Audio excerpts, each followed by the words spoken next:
Hello students, hope you all are doing well. See, previously આપણે cost accounting જે છે એનો યુનિટ નંબર 4 લેબર કોસ્ટ છે એમાં ડિસ્કસ કરતા હતા અબાઉટ ધ ઇલસ્ટ્રેશન્સ પાર્ટ. બરાબર, હવે તમારે ઇલસ્ટ્રેશન પાર્ટ જે છે એની અંદર નવી વસ્તુ શીખવાની છે and that is known as the labour turnover rate or labour turnover ratio. આપણે અલ્ટિમેટલી 6 ઇલસ્ટ્રેશન્સ જે છે એ વેજીસ ના अथवा तो कही શકીએ કે વેજીસ ના પાર્ટ તરીકે આપણે ડિસ્કસ કરીએ.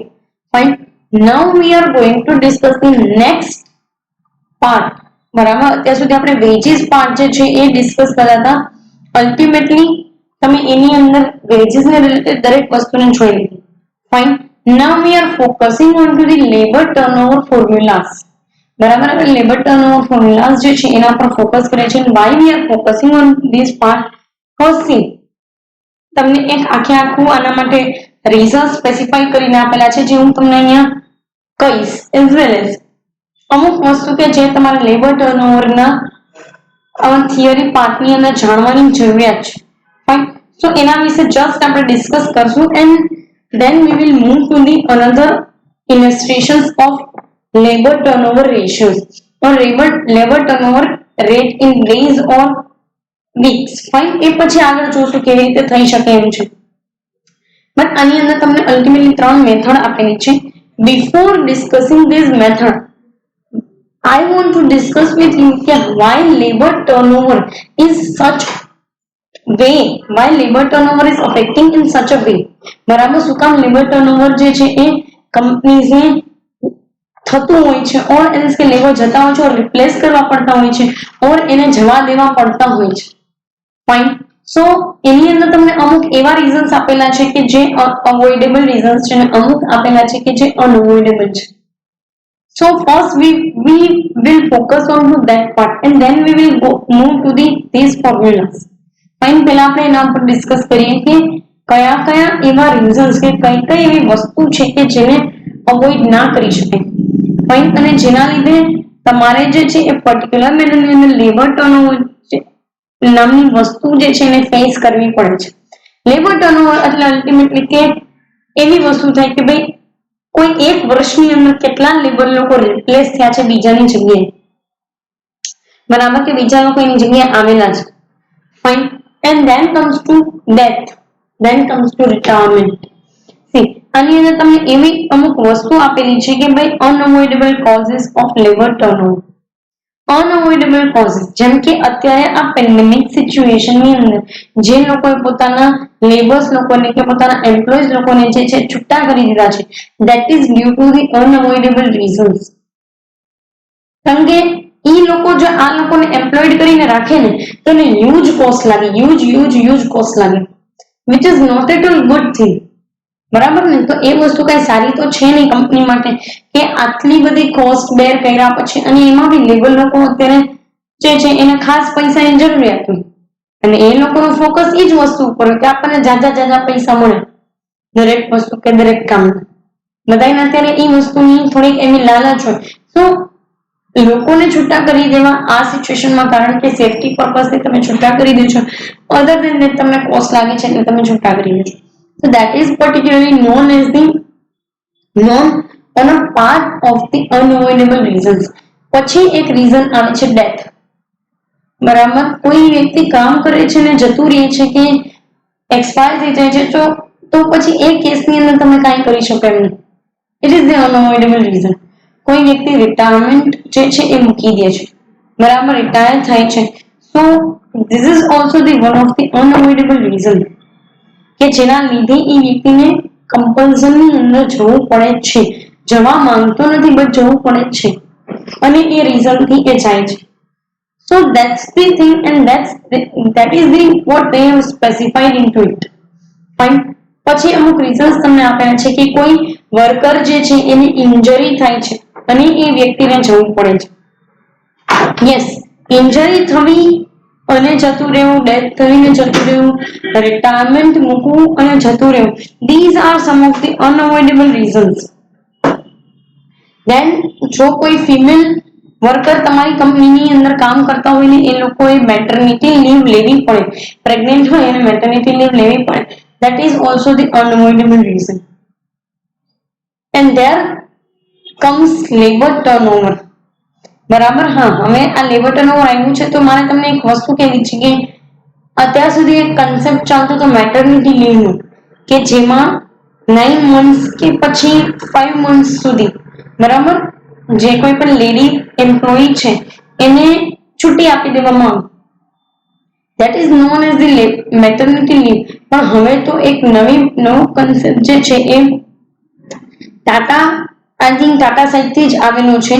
એ કન્સેપ્ટ નું નામ છે પેટર્નિટી લીવ. એટલે કે ફાધર પણ 1 to 2 મંથની લીવ લઈ શકે, બીકમિંગ ફાધર. બરાબર. તો જે વ્યક્તિ ફાધર બનવાના છે એ વ્યક્તિ પણ પેટર્નિટી લીવ લઈ શકે four 1 month or 2. And this concept is exclusively introduced by the Tata. બરાબર. ટાટા લિમિટેડ જે છે એના સાઇડથી ઇન્ટ્રોડ્યુસ કરવામાં આવ્યું છે પેટર્નિટી લીવ. બરાબર. Obviously, if a mother is a parent, then a father is also parent, and in that particular case, that father must give that leave or that time to spend with his spouse or his wife. Fine, we can say કે એના life partner જોડે એટલો થોડોક એવો time spend કરી શકે. Fine. તો હા, ડિપેન્ડ કરે છે કે ભાઈ તમે એ બેબી આવી જાય પછી 1 મહિના સુધીની લીવ લ્યો છો કે 2 મહિના સુધીની. And that is the thing. બાકી મેટર્નિટી લીવનો કન્સેપ્ટ તો જૂનો છે, પણ આ પેટર્નિટી લીવનો જે કન્સેપ્ટ છે ફાધરને લીવ મળે એ અલગ વસ્તુ છે. ફાઇન. સો એ એક વસ્તુ નવી આવેલી છે. એ એવા અમુક અનઅવોઇડેબલ રીઝનના લીધે તમે જે છે એ લેબર ટર્નઓવર ફેસ કરતા હોય. હવે તમને આના સિવાયના અવોઇડેબલ રીઝન્સ આપેલા છે. ફાઇન. અવોઇડેબલ રીઝન્સ જે છે એની અંદર તમને ફર્સ્ટ કીધું છે અનસાયન્ટિફિક સિલેક્શન. યસ. શું કામ લેબર ટર્નઓવર થાય? કારણ કે મને મારી જે ડિગ્રી છે એના કરતા મને લેસ પોઝિશનનું કામ મળે છે, ઓછી પોઝિશન વાળું કામ. જે વસ્તુ હું સહન કરી શકું એમ છું નહીં, મને એ વસ્તુ પોસાતી નથી. સો ઇન ધેટ પર્ટિક્યુલર કેસ મારો જે કોઈ પણ એમ્પ્લોય હશે એ એની પોઝિશન છોડી દેશે. એ વ્યક્તિ એની પોઝિશન જે છે એને છોડી દેશે. Why? So because he or she knows, એ વ્યક્તિને ખબર છે કે મારું આ કામ છે નહીં અને હું એ કામ કરીશ તો મને જે છે મારી એફિશિયન્સી પણ સારી નહીં રહે. So that's why they leave the places. કારણ કે અનસાયન્ટિફિક સિલેક્શન છે. સાયન્ટિફિક સિલેક્શન અકોર્ડિંગ ટુ જો તમે જતા હોય તો તમે મેથડ વાઇઝ જાઓ છો, અને મેથડ તો એવું કે છે કે અકાઉન્ટ્સ ડિપાર્ટમેન્ટની અંદર તમે જો સિનિયર અકાઉન્ટન્ટ તરીકે કોઈને લેવા માંગો છો, he should be the MCOM વાળા જે કોઈ પણ વ્યક્તિ હોય, બરાબર, he or she should carry that MCOM degree, Masters of Commerce degree. પણ તમે અનસાયન્ટિફિકલી એ જગ્યાએ કોઈ પણ બીકોમ વાળા પર્સનને હાયર કરો છો and then you are expecting કે એ બીકોમ વાળો પર્સન જે છે એ અપ ટુ ધી માર્ક કામ કરે. This is the unscientific selection, and in that case you have to face the labor turnover. And next તમને કીધું છે કે unfavorable condition of work. Yes, જ્યારે બી ક્યારે અનફેવરેબલ કન્ડિશન ઊભી થશે કે વર્કર્સ લોકોને એક વર્કિંગ, હવે તમે આટલા એવા મશીન સાથે કામ કરો છો, એટલા ઘોંઘાટની અંદર કામ કરો છો, so some or the other way you need also the some rest. બરાબર. બટ એ લોકો કન્ટિન્યુઅસલી તમારી જોડે કામ કરાવ્યા જ રાખે. You want like it. તમને એ બિલકુલ પણ નહીં ગમે. ફાઇન. અને ઈ કેસની અંદર જે છે એ તમે પર્ટિક્યુલરલી છોડવા માંગશો તમારી job. So here comes labour turnover. પછી તમે તમારી જોબ છોડવા માંગો છો કે બીજા ડિપાર્ટમેન્ટમાં ટ્રાન્સફર થવા માંગો છો, it is entirely depend upon your decision, your way of working. Next તમને કીધું છે લો વેજીસ. યુઝ્યુઅલી લો વેજીસના લીધે બી આવું બનતું હોય છે. લેબર એક જગ્યાએથી બીજી જગ્યાએ જતા રહે. કારણ કે સીધી વસ્તુ છે, આજે મને એ પ્રમાણે પૈસા જ નથી મળતા જે હું ડિઝર્વ કરું છું. બરાબર. જે વસ્તુ હું ડિઝર્વ કરું છું એ પ્રમાણે જો મને પૈસા નથી મળતા, then I have to leave that place.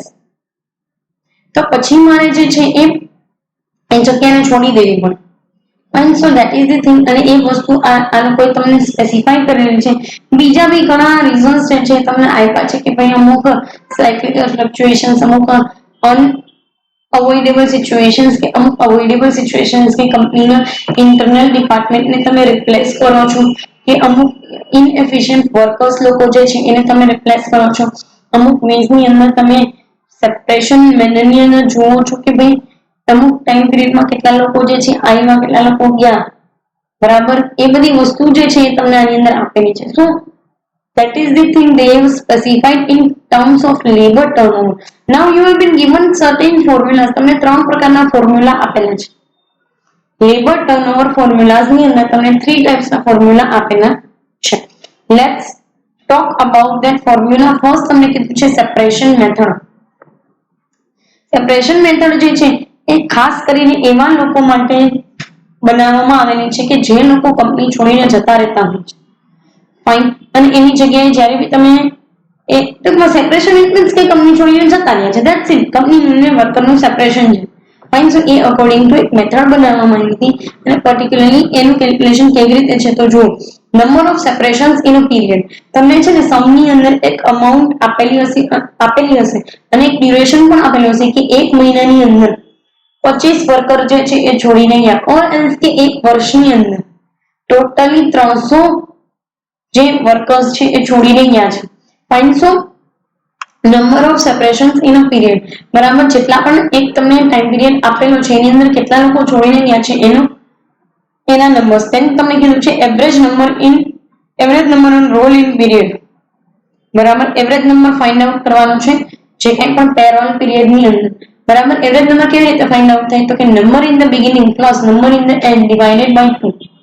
એટલે તમને છે ને આપેલું કે એક મહિનાની અંદર 200 વર્કર જે છે એ બિગિનિંગમાં હતા અને પછી at the end of the time period અત્યારે જે છે એ 150 વર્કર છે, બરાબર. તો તમને આઈડિયા આવી જશે કે ભાઈ કેટલા વર્કર ગયા છે. તો એના માટે એવરેજ તમારે ફાઇન્ડ આઉટ કરવું પડે. Numbers in the beginning plus number in the end divided by 2. Fine. So you can go accordingly. Number of separations in a period. Average number on roll in a period into 100. બરાબર. એને ગુણ્યા તમે 100 કરશો એટલે તમને separation method through એક જે છે એ લેબર ટર્નઓવર રેટ મળી જશે. ફાઇન. નેક્સ્ટ તમને કીધું છે રિપ્લેસમેન્ટ મેથડ. રિપ્લેસમેન્ટ મેથડ એટલે કેટલા લોકો આવ્યા, કેટલા લોકો હતા અને કેટલા લોકો ગયા ને એની જગ્યાએ કેટલા આવ્યા.